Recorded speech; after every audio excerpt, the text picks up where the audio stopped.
Alex says, is it worth putting away ammo to use when the crap hits the fan, like boxes and boxes? I have lots of gun. I hunt and fish a lot. First of all, it's great to have lots of guns, but a gun is a club without ammunition, so you definitely want to make sure that you're storing ammunition. I'm really big on storing a good amount of ammunition for all of my weapons and having a whole lot more components, reloading equipment, and the knowledge of how to reload, because it's a much more sustainable system that way. If I ever got into a really long drawn-out situation where I even ran out of ammo, there's all kinds of things that we can do to manufacture ammo. As long as I have powder, primers, and cases, I can even manufacture bullets. There's even ways, if you have to, long-term, to manufacture primers. I won't get into that because you can blow your fingers off if you do it wrong. There's ways to manufacture gunpowder. And brass cases last a very long time.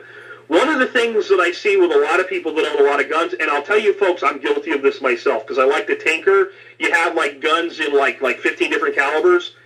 The problem with that is now you got to store 15 different calibers worth of ammunition. But the solution to that is to have a few that you depend on and store the bulk of your ammunition for those weapons, and then store sufficient, maybe a couple hundred rounds for everything else. So is it worth storing ammo? Absolutely. If one is the store, I'll take this one right off the thing. If one is the hoard ammo, what are the top types of bullets to buy? Here's the thing. There's what's called a common caliber myth.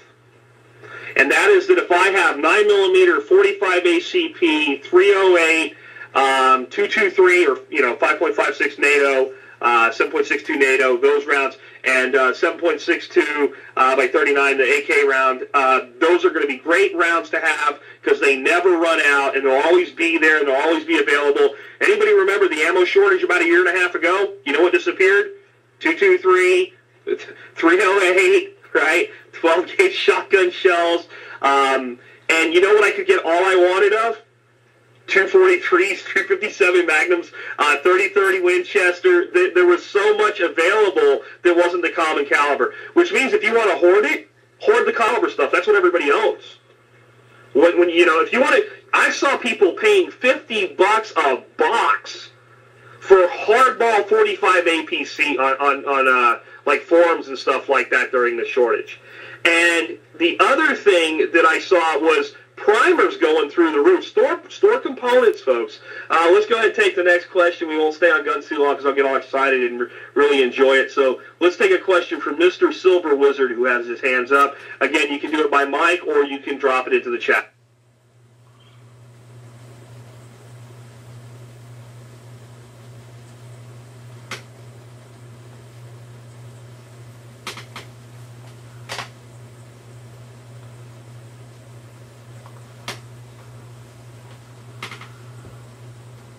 Easy one there, Mr. Silverwood. 5 to 10% is a minimum, and going up from there as much as you feel comfortable with. And I get nervous when you go more than 20 to 25% because of a liquidity issue, a time frame issue.